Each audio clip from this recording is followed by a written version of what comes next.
Mesdames et messieurs, merci d'être avec nous. Le point ce soir, c'est avec Jean-Jacques Bemba, qui est cadre de la majorité présidentielle, mais également membre du conseil d'administration de la SCTP, ex-ONATRA. Jean-Jacques, bienvenue. Bonsoir, Wawina. Comment allez-vous? Très très bien, merci beaucoup. Et vous êtes aussi le frère de Jean-Pierre Bemba? Oui, quelque part. Alors Jean-Pierre Bemba est maintenant dans une situation confortable, on va dire ceci. Ah oui? Oui, parce confortable, qu'est-ce que ça veut dire? Oui, il paraît qu'on est en train déjà de libérer, on a libéré son compte bancaire, sa villa au Portugal, la situation commence à être dégagée quand même. Est-ce qu'on espère qu'il pourra revenir en 2016 pour se présenter comme candidat présidentiel? Et est-ce que vous serez derrière lui cette fois-ci? Écoutez, en tant que petit frère, je ne peux qu'espérer sa liberté, sa libération immédiate s'il le fallait. Mais la justice internationale est très compliquée. J'espère que c'est ça la démarche, c'est-à-dire qu'on commence à libérer ses comptes bancaires et tout ça.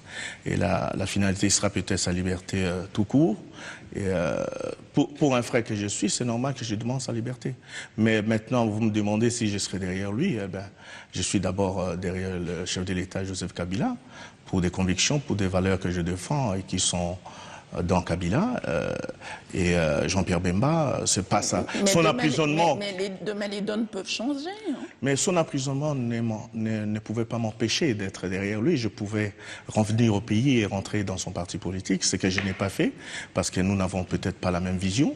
Et ce que je cherchais, c'est peut-être plus dans Joseph Kabila que dans Jean-Pierre Bemba, qui est mon frère. Hein. Alors que Joseph Kabila ne se représentera plus, Jean-Pierre, oui, Katumbi également, l'UNC, Caméré aussi, et tant d'autres. Qui, selon vous, est le potentiel président et présidentiable pour les élections prochaines? Mais je ne sais pas qui sera président demain, après-demain, mais Jean-Pierre Bemba, président, on ne sait pas encore. Pour être président, il faut être déjà candidat, ce qui n'a pas encore été confirmé, parce que pour être candidat, il ne faut pas qu'il soit condamné par la justice internationale. Quant aux autres, je ne les connais pas et je ne sais pas leurs ambitions. Moi, ce qui m'intéresse, c'est le combat de Joseph Kabila et notre combat, nous qui sommes dans la majorité, pour le bien-être de la population congolaise. Après ça, on verra. Si vous me dites que Kabila ne se représentera pas, eh bien, sa volonté sera dite au moment opportun et nous suivrons sa volonté. C'est tout. Les restes, dire que... La volonté de la Constitution, la volonté de Kabila? La volonté de la Constitution, parce que Kabila a dit qu'il respecterait la Constitution. C'est la volonté de Kabila aussi de respecter la Constitution. Alors moi je vais personnaliser ça, parce que c'est quand même Kabila qui est le président de la République. Et comme vous le savez, c'est une ambition personnelle aussi. S'il a voulu conduire ce pays pendant 15 ans, c'est parce que c'était son vouloir. Et maintenant, ça doit être aussi son vouloir de dire que je pars. Et il n'a pas dit encore le contraire, il a dit partira. Il respectera la Constitution. Alors, maintenant, les termes ou le temps, je laisse la Constitution et les événements nous les dicter. Alors, attendons qui aurait demandé, est-ce qu'on puisse rajouter 2 ans, rallonger de 2 ans ou 4 ans de plus pour harmoniser la situation électorale, la situation du pays dans l'ensemble? Et si vous êtes du même avis? Écoutez, Atundou est libre de dire ce qu'il estime dire en tant que citoyen congolais et surtout un citoyen libre congolais. Et il a voulu dire ce qu'il... Il aurait dit au nom du porte-parole de la majorité, alors que vous faites partie de cette plateforme. Mais écoutez, on parle tous les jours de glissement, madame. C'est peut-être sa façon de le dire aussi.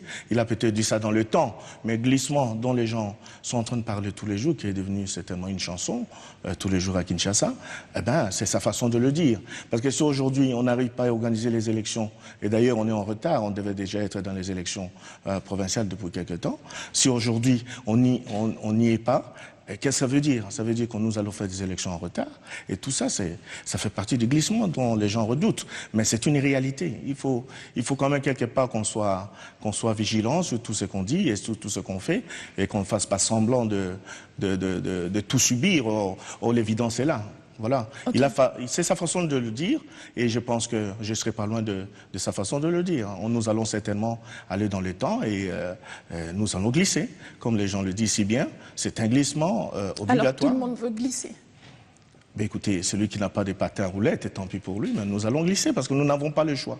La CENI, vous avez vu ce qui s'y passe pour l'instant. Le président est parti, le vice-président vient de partir. Vous, ne faites pas croire au peuple congolais n'importe quoi, il faut savoir lui dire la vérité. Et moi, je suis pour la vérité. Alors, on va parler des élections tout à l'heure. On revient à vous dans la SCTP, oui. d'où vous êtes membre du conseil d'administration. Qu'en est-il de la mise en concession de certains départements de la SCTP? Eh bien, écoutez, c'est quelque chose qu'on a trouvé. Ça a déjà commencé depuis quelques années. Ce sont des réformes des entreprises publiques qui sont devenues des entreprises commerciales maintenant, comme la nôtre. Et c'est un processus qui a commencé. Nous, on est tombé dedans. On continue le processus. C'est le gouvernement qui le veut. Nous travaillons pour le gouvernement de la République. Nous ne pouvons pas dire non.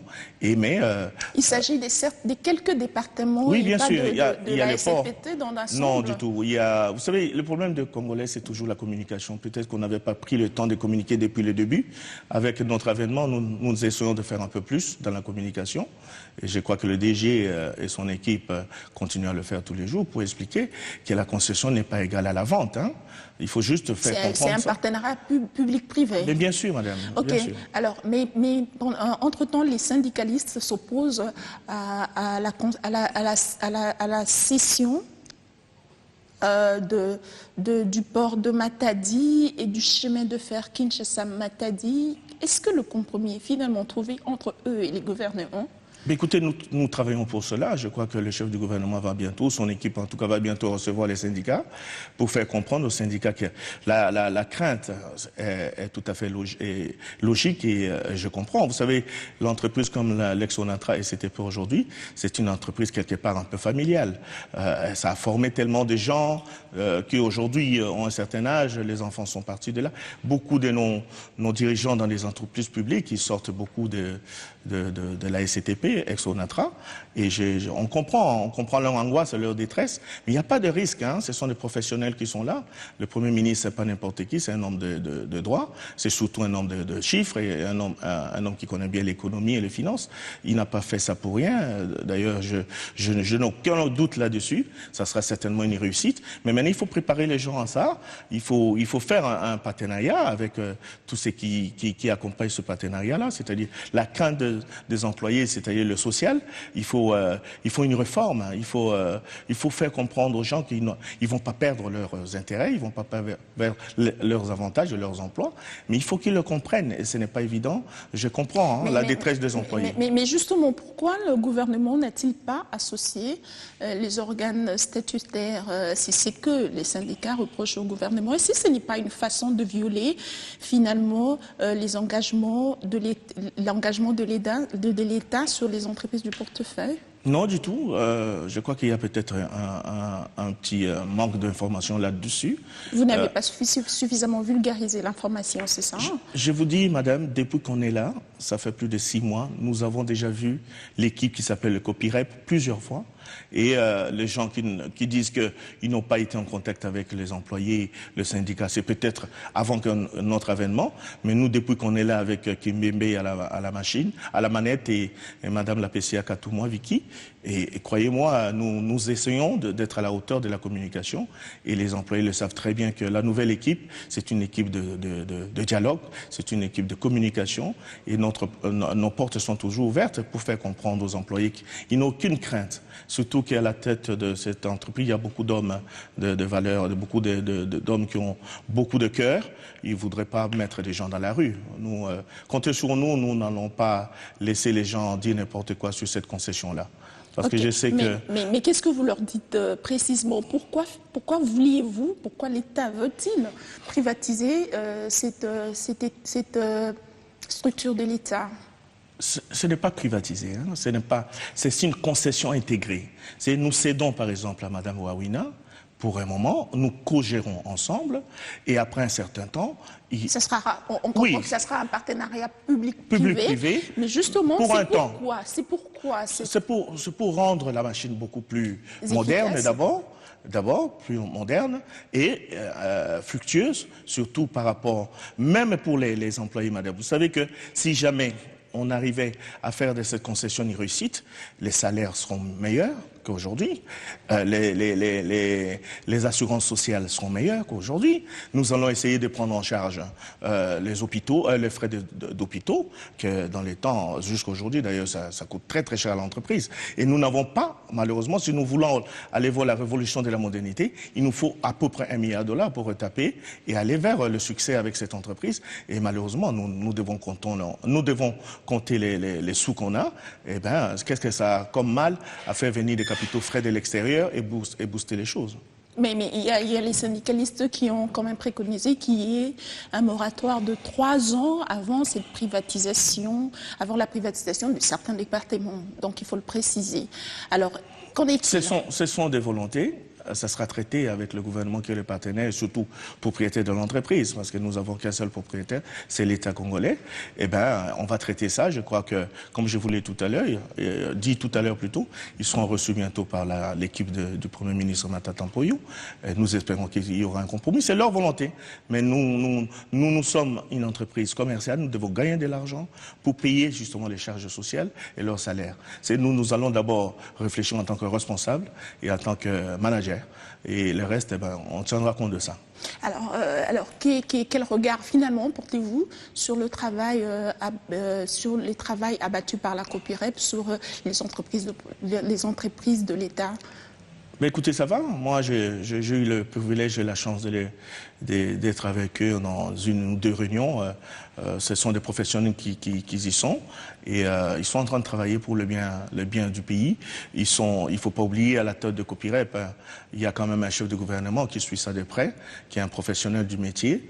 Et moi, je lui fais confiance au Premier ministre pour conduire Copirep. Si jamais il y avait un débordement ou un décalage, je crois qu'il remettrait de l'ordre. Hein. Je lui fais vraiment confiance pour ça à Matata Mpoyo. Ok, on comprend. Vous devez absolument lui faire confiance vu que vous êtes de la majorité. Non, pas du tout. Ce sont les résultats qui comptent. On va parler de l'actualité. C'est depuis hier que la conférence économique, que Kinshasa abrite la conférence économique d'Afrique. Alors, c'est justement pour penser comment éradiquer la pauvreté dans les pays africains. Selon vous, quelle méthode faudra-t-il appliquer alors que nous savons tous que le budget de l'État est focalisé avant tout sur le Parlement, sur la présidence de la République et sur la primature. Comment, selon vous, allons-nous inverser la tendance pour qu'il y ait équilibre? Mais écoutez, si cette conférence a pu se faire à Kinshasa, c'est que notre pays est revenu certainement dans les circuits de la mondialisation et surtout, vous savez, l'Afrique, aujourd'hui, a un problème de pauvreté un peu sur tout le continent. Ce n'est pas un problème congolais, vous savez très bien.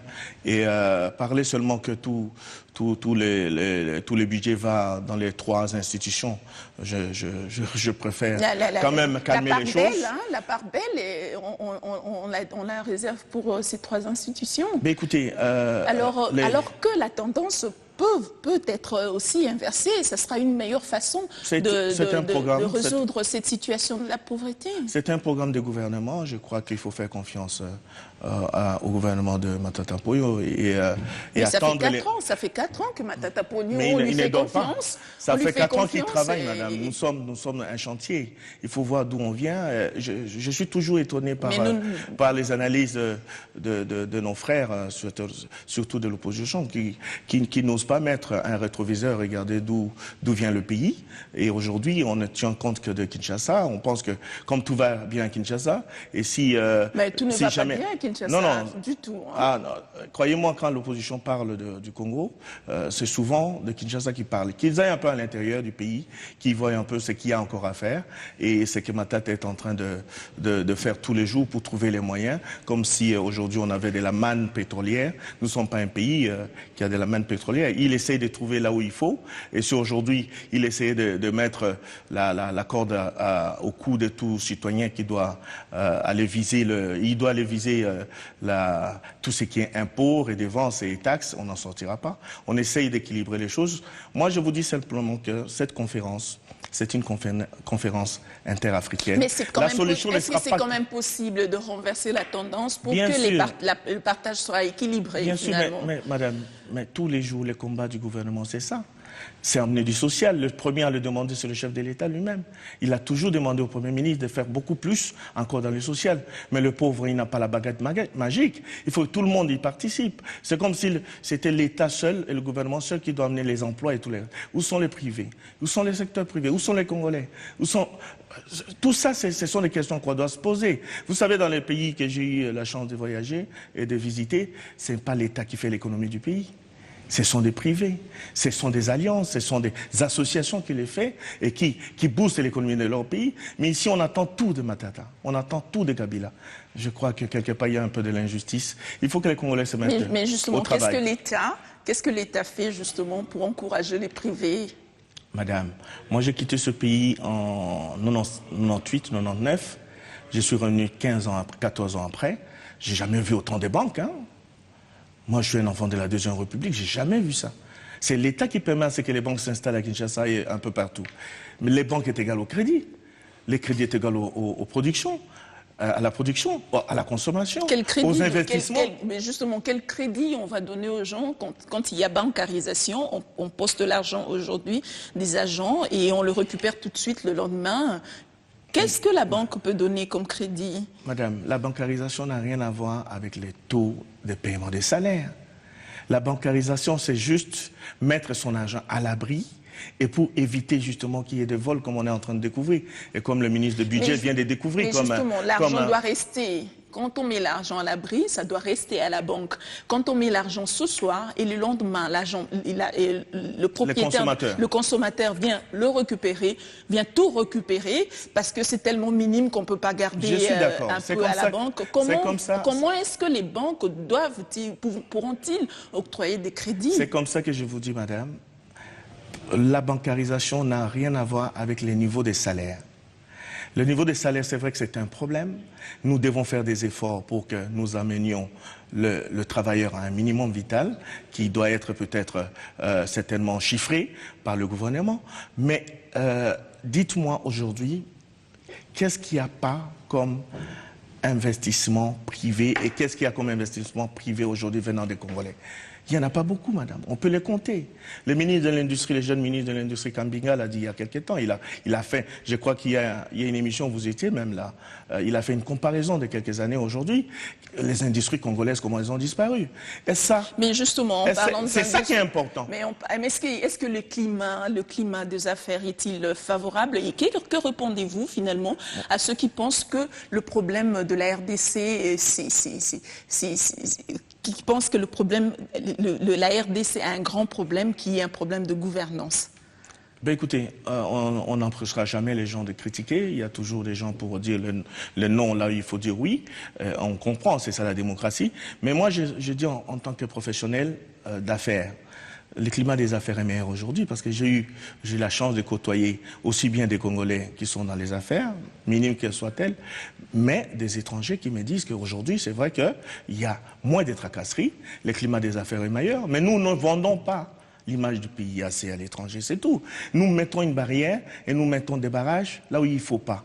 La meilleure des choses, c'était aller vendre l'image du pays. Mais nous, quand nous quittons le pays ici, quand on est dans l'opposition, on vend là-bas, on décourage même les gens de venir investir au Congo. C'est nous-mêmes qui faisons ce relais des choses. Et c'est nous-mêmes qui cherchons des problèmes pour le pays en allant vendre très très mal l'image du pays. Aujourd'hui, moi, je voudrais qu'on compare les choses d'il y a 20 ans et aujourd'hui, et qu'on prenne un satellite qui prend les images, qui balance ça en Europe, en Asie et en Amérique. On verra qui mettra un commentaire dessus en comparant les deux images il y a 20 ans et aujourd'hui. Le problème des Congolais, le climat des affaires, c'est jamais testé par les Congolais lui-même. C'est toujours des étrangers qui viennent le tester. Pourquoi nous, on ne vend pas l'image du pays? C'est tout. Et c'est un problème grave. C'est un problème et ça me fait penser à Sédar Senghor qui doit se réveiller et venir faire comprendre aux Congolais ce que c'est les nationalismes, l'africanisme. C'est très important. Ok. Voilà. Okay. C'est un problème congolais aussi, l'image du pays qu'on vend à l'extérieur. Le dernier rapport de Doing Business a fait savoir que la RDC a gagné 3 places. Mais comment expliquer que quand la RDC gagne 2 places, elle recule de 2 pas?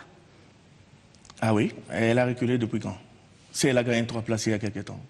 Le constat sur terrain. Non, vous savez, je ne suis pas un C'est spécialiste. finalement un paradoxe. Modestement, quand on parle de 3 points gagnés pour la RDC, on parle de la croissance à 8 chiffres, on parle, etc., etc. Mais sur le terrain, cela ne se constate pas, ça ne se vérifie pas. Parce que c'est pas évident, parce que c'est très grand ce pays. Les doing business dont vous parlez là, très modestement, je ne sais pas comment c'est calculé. Hein, et pourtant, je suis un économiste, un homme d'affaires aussi. Une chose est sûre, c'est surtout le climat des affaires qui compte dans les doing business. Vous dites aujourd'hui qu'il y a des choses qui ne se constatent pas par rapport au doing. Mais quand vous venez d'un pays d'après-guerre, d'après différentes rébellions que nous avons vécues, où tous les appareils étaient abîmés et au point mort. Maintenant, il faut tout réflexionner, tout refaire de zéro. Doing business, il va commencer à calculer en fonction de quoi? Aujourd'hui, oui, plus 3, et on quitte de plus 2. Mais exactement ce que vous êtes en train de dire aujourd'hui, c'est quoi? C'est le social du Congolais qui doit compter. Une fois que le social du Congolais ira, on verra comment le doing business va calculer. Parce que pour moi, le plus important aujourd'hui, comme le chef de l'État a dit, c'est faire en sorte que le Congolais se sente heureux d'être Congolais et que tous les jours, Congolais, quand il se réveille, il a conduit ses enfants à l'école, les hôpitaux sont pris en charge, les frais des hôpitaux, les assurances de maladies sont là. Et ce qui est important pour les Congolais, ce n'est pas les textes, ce n'est pas tous les jours la Constitution.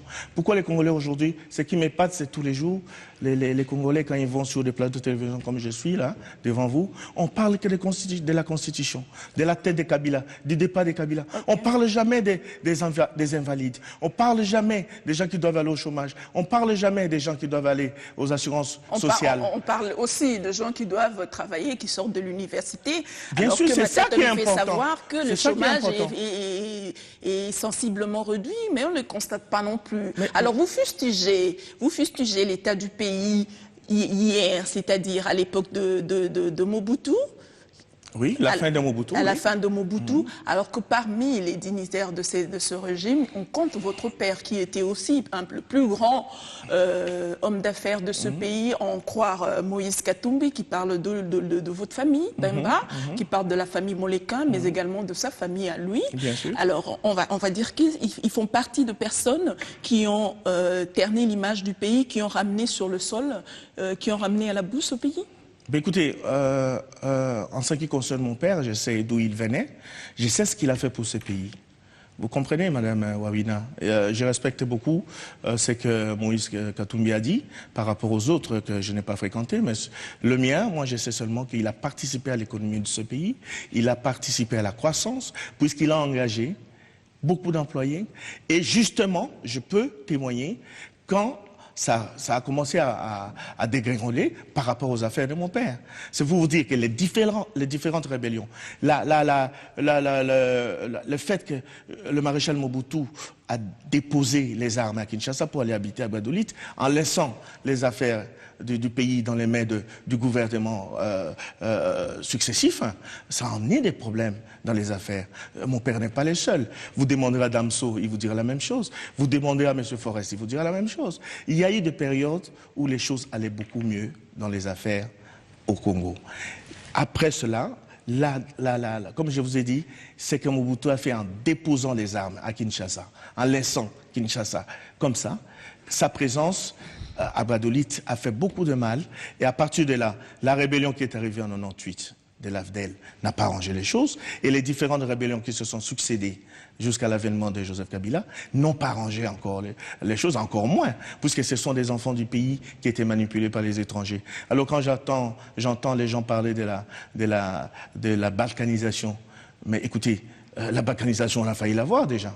On l'a échappé belle avec les différentes rébellions. Mais elle vient autrement, d'une autre manière. Mais justement, allez, on va parler du dialogue. D'accord, merci beaucoup.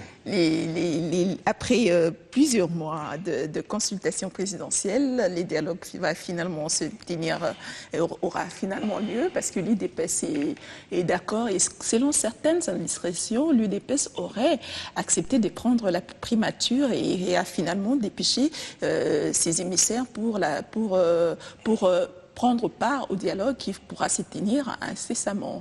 Quel est votre avis là-dessus? Écoutez, je ne suis pas au courant. Je ne suis pas au courant qu'on va céder la primature à l'UDPS. Vous m'apprenez, mais vous êtes une journaliste d'investigation. Peut-être que vous avez plus d'infos que moi. Vous avez peut-être été sondé chez l'UDPS. Je ne suis pas au courant. Tout ce que je sais, c'est que le président de la République a écouté les gens qui ont demandé, l'UDPS en premier, le dialogue. Et je crois que comme c'est un homme qui a toujours été vers les autres, il va certainement faire ce dialogue. Mais les contenus et les conditions imposées par l'UDPS, je ne suis pas au courant. Je ne veux pas savoir exactement ce qui s'y passe dans l'UDPS. Moi, je me contente de ce que le chef de l'État va faire dans les jours à venir. S'il convoque les dialogues, on va y aller, parce qu'il faut qu'on se mette d'accord sur certains points.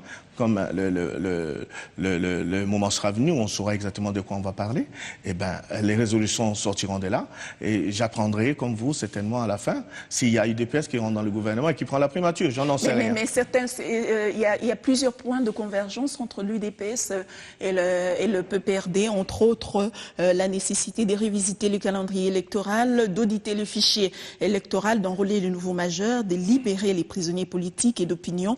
Mais malgré tout ça, que gagne le PPRD si jamais il cédait? Non, mais il ne faut pas parler beaucoup de PPRD seul, hein. Parler de la majorité présidentielle. C'est mieux. Qu'est-ce que la majorité Parce que le PPRD, c'est tellement, retour? Le PPRD, l'enfant, c'est tellement l'aîné de tous ces partis, mais il n'est pas le seul pour la majorité. Mais justement, qu'est-ce qu'elle gagnerait en retour, cette majorité présidentielle? Eh bien, la cohésion nationale. Kabila a toujours voulu aller vers les autres pour ne pas donner l'occasion aux étrangers d'utiliser, comme ça a toujours été le cas, les faibles d'esprit, que sont les Congolais. Parfois, quand ils ne reçoivent pas ce qu'ils veulent, ils sont tombés dans une faiblesse parfois morale et physique et même parfois financière, qui les oblige à aller faire des alliances avec les étrangers, qui n'entendent que la balkanisation, qui n'a pas été aboutie. Kabila a empêché ça en 2003 en faisant le 1+4.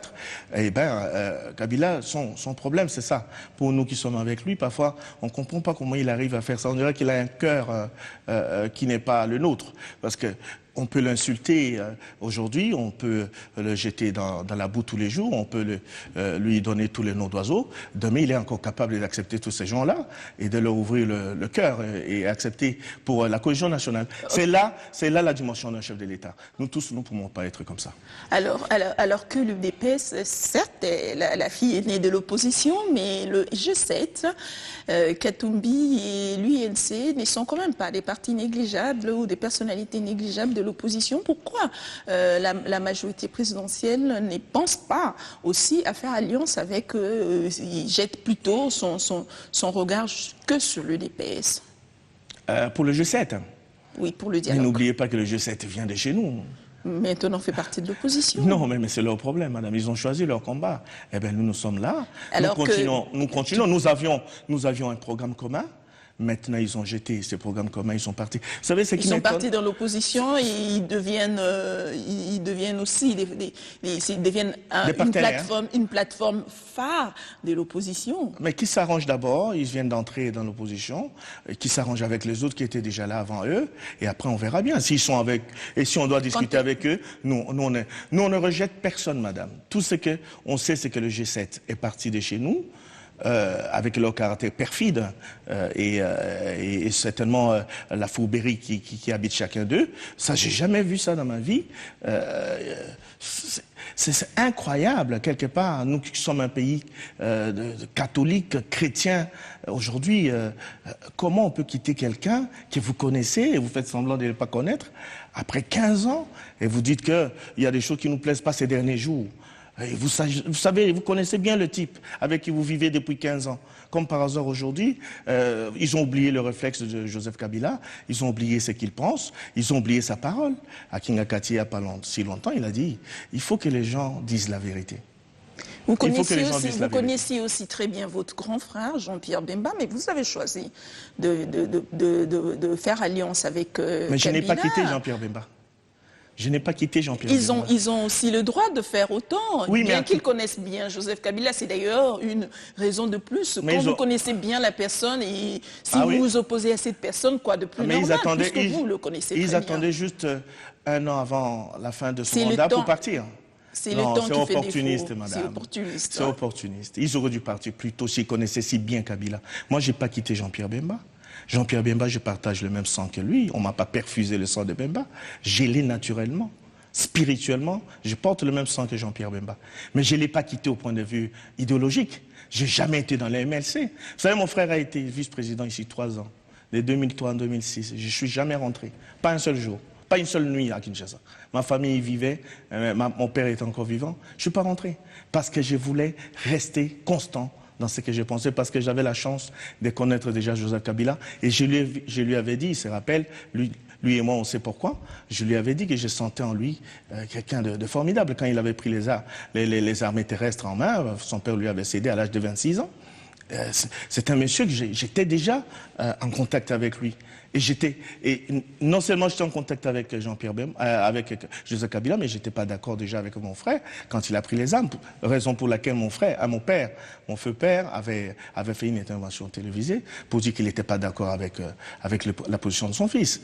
Et tellement qu'il a été franc, tellement qu'on a cru à son combat aussi à mon père, c'est ce que je suis en train de faire aujourd'hui, le musée, le père de celui-ci, l'a nommé ministre de l'économie. Vous savez, dans la vie, il y a toujours une histoire quelque part. C'était une parenthèse. On va la fermer. Merci beaucoup, madame. Ok. Alors aujourd'hui, si jamais un parti de l'opposition prend la primature, en quoi ça résoudra la problématique du calendrier électoral et la révision, la non-révision de la Constitution? Non, moi je vais suivre ce qui est officiel. Et je voudrais qu'on puisse me dédier pour que je change d'avis. Le secrétaire général, je crois, le fils Tshisekedi, Félix, il se prénomme, a dit il n'y a pas si longtemps, j'ai entendu, ils ne sont pas intéressés par un gouvernement d'union nationale. Ils ne sont pas intéressés par la primature. Moi, je prends C'est ce qu'il a dit hier. C'est ce qu'il a dit. C'est ce qu'il a dit. On ne sait pas Alors ce qu'il pourquoi pense aujourd'hui. Le penser, ça m'importe peu. Moi, c'est ce qui sort de la bouche d'un politique qui compte. Il a dit, on le prendra au mot. Eh bien, s'il change d'avis, on lui demandera pourquoi il a changé d'avis. Mais pour l'instant, je crois que nous allons au dialogue si le chef de l'État le convoque sur leur demande. Il ne faut pas oublier sur la demande de l'opposition, chef de file, UDPS d'abord en premier, qui a demandé le dialogue, parce que UDPS voulait que ce pays aille aussi de l'avant, j'espère, et qu'on aille dans des élections beaucoup plus calmes qu'en 2011. Eh bien, Joseph Kabila ne demande pas mieux qu'on aille dans ces élections, puisque c'est lui l'initiateur de ces élections-là. Depuis 2006, c'est lui qui les organise. Il voudrait qu'on aille dans les élections beaucoup plus apaisées. Alors que l'UNC et le G7 et Katoumi constituent une partie non négligeable aussi de l'opposition. Mais écoutez, nous combattons, nous sommes dans un combat politique. Nous connaissons nos adversaires politiques. S'ils sont forts, comme il le dit, si forts, comme vous le dites aujourd'hui, eh bien, nous sommes en face. Nous allons combattre sur le terrain politique leur plan et nous allons expliquer à la population pourquoi tel ou tel se trompe. Nous sommes là pour expliquer et dire la vérité à la population. Il ne faut pas qu'on prenne la population pour des ignorants. Mais elle est déjà prise en otage par les politiques. Ah, méfiez-vous. La population congolaise aujourd'hui est très mature et attention, elle connaît exactement qui la dirige et qu'est-ce qui dit la vérité, qu'est-ce qui ne dit pas la vérité. Elle connaît exactement les fourbes qu'il y a dans ce pays et ceux qui ont un caractère perfide. Elle connaît également les opportunistes. Exactement. Puisque vous en avez fait allusion. Mais voilà, vous avez vu, il y a des opportunistes un peu partout. Voilà. Alors, la population va les juger. Il y a aussi les opportunistes au sein de la majorité présidentielle. Mais ils sont là, ils sont sortis. Okay. Ils vont sortir petit à petit. Okay. Ceux qui sont opportunistes et ceux qui sont perfides et fourbes, je leur conseille de commencer à sortir déjà. Parce que Kabila n'a pas besoin de ça pour évoluer. Kabila a besoin des fidèles et des loyaux et des gens qui disent la vérité parce qu'il faut craindre aussi Dieu. C'est très important, Madame Wawina Magique. Alors après, puisque les gens doivent partir, il y a André Pungwe qui a également jeté l'éponge après la démission de Malou Malou. C'est le vice-président de cette institution à l'appui à la démocratie qui a jeté l'éponge le week-end dernier. Est-ce que cela ne fragilise pas finalement cette institution qui est la CENI quant à l'organisation des élections ? Non, mais je dirais, je mentirais le contraire. Ça fragilise depuis le débat de Malou Malou. De toute façon, ça avait déjà fragilisé la CENI. Le spécialiste dans tout ça, c'était la tête de la CENI. Malou Malou, on l'avait fait revenir parce qu'il connaissait bien la structure CENI. Il avait dirigé en 2006. Après, il a eu à sillonner l'Afrique et l'Europe et tout ça comme expert en élection. Et aujourd'hui, il est parti contre sa volonté parce que c'est la maladie et c'est la nature qui a demandé ça. Et je crois que déjà ça, son départ avait fragilisé la CENI. Moi, je me demandais comment la CENI allait évoluer parce que je connaissais un peu l'homme et je connaissais un peu l'intégrité de Malou Malou, l'intégrité morale de ce type et surtout l'expertise qu'il avait en matière électorale. Je commençais déjà à me demander si la maison allait survivre. Aujourd'hui, avec le départ de Pungwe, je crois que la maison va certainement n'est pas survivre. S'effondrer. Alors vous êtes quand même, vous êtes en ce cas d'accord avec la ligne élite qui demande à ce que la récomposition du bureau de la CENI soit inscrite dans le dialogue, à l'ordre du jour du dialogue. Je suis d'accord parce que la CENI, c'est une institution qui nous accompagne dans la démocratie. Et aujourd'hui, je crois que s'il y a un élément important dans ce pays, la CENI en fait partie de ces éléments-là, importants de ce pays, qui doivent nous amener vers les élections aussi locales que législatives et présidentielles. Et c'est un coup pour nous et nous devons mettre ça à l'ordre du jour pendant le dialogue. D'ailleurs, l'UDPS l'a demandé aussi, qu'il faut absolument refonder la maison CENI. Et moi, je suis d'accord, parce qu'il faut... Vous savez, les élections, quoi qu'il arrive, on doit les faire. Parce que on est déjà dans un sport démocratique. Les Congolais commencent à s'y habituer. Ils aiment ça, ils aiment aller aux urnes, ils aiment aller mettre les effigies de leurs candidats et tout ça. Nous ne devons pas en tout cas faire perdre cette envie et ce bonheur. Maintenant, c'est le temps. Est-ce obligé d'aller dans les temps imposés par les adversaires de la majorité, qui est l'opposition? C'est mieux qu'on aille quand même aux élections, mais dans un temps mieux éparti. Mais l'AMP, puisque nous parlons de la fragilisation de ce bureau, l'AMP contribue à la fragilisation de celui-ci en demandant aux membres, à Chantal Ngoy qui est du MSR et à Benjamin Bangalin de l'ARC de pouvoir démissionner de leur poste. Pourquoi cette mesure alors que nous savons tous que la questeur de l'Assemblée nationale qui est de l'ARC a quand même gardé son poste malgré? Écoutez, ça, c'est une cuisine interne à la CENI. Je ne connais pas vraiment la CENI à l'intérieur de la maison. Mais c'est une conséquence, madame. Si aujourd'hui, nous arrivons à faire partir les gens qui étaient du groupe G7, pourquoi faire d'une politique de deux poids, deux mesures? S'il y a une qui est partie, une personne est partie de MSR, eh bien, s'il y a des LARC, eh bien, cette personne doit partir aussi. Maintenant, ce qui s'y passe, je ne sais pas. J'espère que la raison va revenir, parce que la dame elle-même aussi, elle devait savoir qu'elle est mise en minorité. Et elle sera très, très mal à l'aise tous les jours qui passent, parce que de l'autre côté, son président, qui est Olivier Kamitatou... Elle sera forcée de démissionner. Comme serré forcé, le vice-président de la CENI a démissionné. Non, il n'a pas été forcé. Il n'a pas été forcé. C'était une parenthèse. Hein. Non, mais il n'a pas été forcé. On n'a pas beaucoup de minutes. On va parler rapidement André Pungwe n'a pas été forcé. De commissaires spéciaux, malgré la résistance des opposants, malgré cette opposition, l'AMP a quand même nommé des commissaires spéciaux dans les nouvelles provinces. C'est pas l'AMP qui nomme. Issus du démembrement. Est-ce que cette équipe, est-ce que c'est finalement pas une équipe qui est préparée au glissement? Madame, je vais vous dire une chose. Pour correction, la majorité présidentielle ne nomme pas. C'est le chef de l'État qui nomme. Et le chef de l'État tout seul, c'est une institution. Alors, il a les prérogatives qui lui reviennent et c'est la Cour constitutionnelle qui a demandé à ce qu'on nomme des commissaires spéciaux en attendant les élections dans les mois à venir. Alors, on devait laisser les nouvelles provinces continuer sans autorité de l'État. C'était plus sage. Ça s'appelle le sens de la responsabilité, madame. On a pris le sens de la responsabilité. Joseph Kabila a pris ce qu'il a toujours fait, le sens de la responsabilité qu'il habite tous les jours.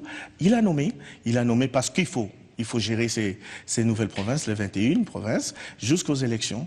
Et je crois qu'aujourd'hui, vous savez, quoi qu'il arrive, on sera toujours critiqué pour ça. Je vois déjà ce matin, je me suis réveillé, j'ai vu dans des journaux de la place les critiques envers les commissaires nommés, mais ce n'est pas grave. Le plus important, c'est travailler. Travailler et encore travailler. Ok, alors que le MLC s'oppose à cette... Les MLC comme l'opposition s'opposent à cette nomination et cette dernière, l'opposition, promet de porter plainte contre la Cour constitutionnelle pour ce faire. Quelle est votre réaction? Elle va emmener la plainte vers qui? La même Cour, je suppose. Non, c'est très marrant. J'ai entendu ça. Il y a un député de l'opposition qui est passé à la télévision dire qu'il va emmener une plainte à la Cour constitutionnelle en oubliant que la décision de nommer les commissaires aujourd'hui vient de la même Cour. Je crois qu'il faut parfois être un peu responsable dans la vie avant de parler pour la vente de shows auprès de Congolais qui n'ont pas besoin de ça pour l'instant. Ils ont besoin de manger, aller à l'école, aller dans les hôpitaux, payer leurs frais d'hôpital. Mais ce sont ces mêmes personnes, les Congolais dont vous faites allusion, qui s'opposent quand même à la nomination, ceux de la province de Mongala, qui s'opposent à la nomination de leurs commissaires spéciaux. Non, ça c'est les politiques. Mais également, vous êtes dessus du Bangui, il y a aussi d'autres qui fustigent la nomination de ce commissaire spécial qui vient de l'ADT, qui est le parti de José Makila, alors que José Makila s'opposait à toutes ces manœuvres dans l'ensemble. Je ne me souviens pas que José Makila s'est opposé à la nomination de commissaires. S'est opposé au dialogue, il est dans la dynamique de l'opposition et s'oppose à tout ce qui se passe dans la majorité présidentielle. Je ne sais pas si c'est opposé à la nomination de commissaire. Je ne me souviens pas qui m'ait dit ça, parce que c'est quand même un cousin, malgré qu'on n'a pas la même idéologie et qu'il est dans l'opposition, je suis dans la majorité. Il arrive qu'on parle, je le vois mal dire non, parce qu'il connaît très bien où on en était, avec le vide, surtout chez nous, qui est une province assez délicate, une province de l'opposition qui, lui, est issu, et surtout la base arrière de Jean-Pierre Bemba, mon frère, le président du MLC, il sait pourquoi il fallait absolument mettre une autorité de l'État, en tout cas dans ma province. Quant aux autres, j'ai entendu aussi, ce sont des commentaires de politiques qui s'opposent à ça. La population, je crois qu'elle a poussé un ouf là où elle est, et que quelqu'un arrive, parce qu'il y avait quand même du désordre pendant ce temps de vide là.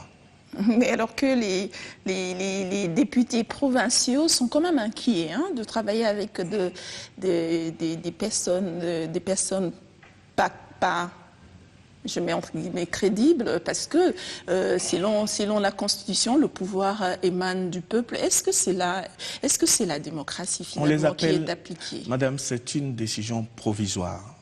La décision de la Cour constitutionnelle l'a dit, provisoirement nommer des gens. On a vu, on a combien de ADG, AI dans ce pays qui ont fait 7 ans dans les entreprises de l'État. On connaît qu'est-ce que c'est le provisoire dans ce pays. On a une idée de ce que c'est. Magic Wawina, le plus important, c'est travailler, oui, non. Travailler dans l'ordre. Même s'il y a un intérimaire et qu'il emmène du bien dans cette société, qui travaille pour l'entreprise, si elle est commerciale, qu'elle fait de bénéfices, qu'elle paye ses employés et qu'elle est florissante, qu'est-ce qu'il y a de difficile à laisser l'intérimaire en place? C'est comme un parent qui défend sa fille, qui ramène de l'argent à la maison, on lui dit que ça provient de l'impudicité, il dirait qu'est-ce qu'il y a de mal? Non, ça n'a rien à voir. Pour quelqu'un qui travaille officiellement et qui travaille dans l'informel, qu'est-ce qu'il y a de mal? La question, c'est de ramener l'argent à la maison et que les gens mangent et ne meurent pas de faim. C'est que je crois que la comparaison est très malsaine par rapport à ça. Moi, je dis simplement, le plus important aujourd'hui, c'est travailler. Le plus important, c'est l'amélioration de la situation sociale. Le plus important, c'est également respecter la Constitution. On est en train de le faire, en commençant par respecter une décision de la Cour constitutionnelle, qui est le sommet de toutes les instances judiciaires de notre pays. Alors, si on ne respecte déjà pas la Chambre des sages, comment on va respecter les autres? C'est très difficile. Moi, je crois qu'il faut qu'on apprenne à respecter ce que nous mettons en place nous-mêmes. C'est très important. En quoi consiste cette subdivision? En quoi cette subdivision est nécessaire pendant que nous savons tous que depuis les démembrements, les provinces restent les nouvelles provinces restent dans les mêmes états qu'il y a Subdivision par rapport à quoi? Cette subdivision. Ah, les 21 provinces? Oui. Pourquoi le faire? C'est ça que en quoi cela était-il nécessaire? Mais c'est une décision qui a été prise depuis 2006, je pense, non? Les nouvelles provinces. Mais elle s'est appliquée dans la précipitation, c'est vrai non, que pas du tout. Elle devait On est même en retard, 3 madame. ans après. C'est On est vrai même qu'elle en devait retard. s'appliquer 3 ans après depuis sa promulgation. Mais maintenant, dans les circonstances où elle s'applique, n'est-ce pas une forme de précipitation? Non, c'était là. C'était pas de l'opportunisme. Non, pas du finalement. tout. Parce que je suis toujours étonné par ça. Parce que les gens visent toujours la fin du mandat de Joseph Kabila en novembre 2016. Ah oui, pourquoi il fait ça? Il est déjà vers la fin. Ça veut dire quoi? Comme je pars dans un an, dans 15 mois, je ne peux plus rien. Allez, je reste à GLM, je ne travaille plus. Les gars, les affaires courantes pendant 1 année et demie. Non, il crée, il travaille. Dieu l'a mis là pour ça. Hein? Il est responsable. Le sens de la responsabilité, c'est pas donné à tout le monde, vous savez. Moi, je voudrais voir tous ces gens qui critiquent, quand est-ce qu'ils auront, et le jour où ils auront le pouvoir en main, comment ils vont se comporter. Je suis curieux de voir ça dans un autre monde. Hein? Vous avez quand même foi qu'ils vont avoir ce pouvoir? Non, non, je voudrais voir ça dans un autre monde. Parce que là, ce monde-ci dans lequel je vis, ceux que je connais, je ne les vois pas faire ça, malheureusement.